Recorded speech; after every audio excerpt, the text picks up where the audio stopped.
Cabinet కూర్పు దాదాపు పూర్తయింది. కొత్త మంత్రివర్గంలో తెలుగు రాష్ట్రాల నుంచి కేంద్ర కేబినెట్లో 5గురికి స్థానం లభించనుంది. ఏపీ నుంచి 3, తెలంగాణ నుంచి 2 కేంద్ర కేబినెట్లో స్థానం దక్కించుకుంటున్నారు. ఏపీ నుంచి Srikakulam MP Rammohan Naidu, Guntur MP Pemmasani Chandrasekhar, Narsapuram BJP MP Srinivas Varma స్థానం దక్కింది. తెలంగాణ నుంచి సికింద్రాబాద్ ఎంపీ కిషన్ రెడ్డి, కరీంనగర్ ఎంపీ బండి సంజయ్ కేబినెట్లో చోటు దక్కించుకున్నారు. స్పీకర్గా పురంధేశ్వరి రేస్లో ఉన్నారు.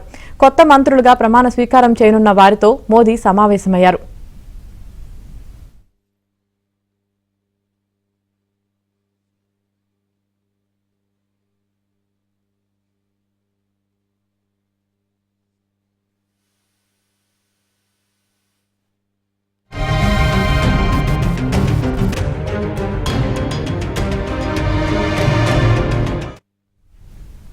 ఇక కేంద్ర కేబినెట్ లో నరేంద్ర మోదీ, అమిత్ షా, రాజ్నాథ్ సింగ్, నితిన్ గడ్కరీ, పీయూష్ గోయల్, జ్యోతిరాదిత్య సింధియా, శివరాజ్ సింగ్ చౌహాన్, కిషన్ రెడ్డి, బండి సంజయ్ ఉండనున్నారు.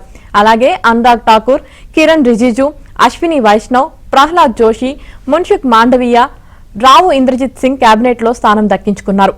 అలాగే టీడీపీ నుంచి రామ్మోహన్ నాయుడు, పెమ్మసాని చంద్రశేఖర్, బీజేపీ నుంచి నర్సాపురం ఎంపీ శ్రీనివాస్ వర్మ, జేడీఎస్ నుంచి కుమారస్వామి, లలన్ సింగ్, జేడీయూ నుంచి రామ్నాథ్ ఠాకూర్, హిందుస్థాన్ ఆవం మోర్చా నుంచి జితిన్ రామ్ మాంజీ స్థానం దక్కించుకున్నారు. అలాగే ఆర్ఎల్డీ నుంచి జయంత్ చౌదరి, శివసేన నుంచి ప్రతాప్రావ్ జాదవ్, ఎన్సీపీ నుంచి ప్రఫుల్ పటేల్, ఆర్పీఐ నుంచి రామ్దాస్ అదవాలే, ఆప్నాదల్ నుంచి అనుప్రియా పటేల్ కేంద్ర కేబినెట్లో స్థానం దక్కించుకున్నారు.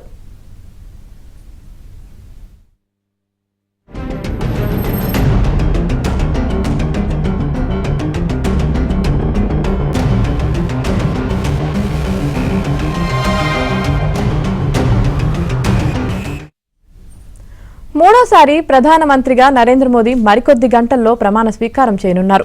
రాష్ట్రపతి భవన్లో రాత్రి 7:15 ఈ కార్యక్రమం జరగనుంది. ఈ కార్యక్రమం కోసం రాష్ట్రపతి భవన్లో ఏర్పాట్లు చురుగ్గా సాగుతున్నాయి. మోదీతో పాటు ఇవాళ మంత్రులు కూడా ప్రమాణ స్వీకారం చేయనున్నారు.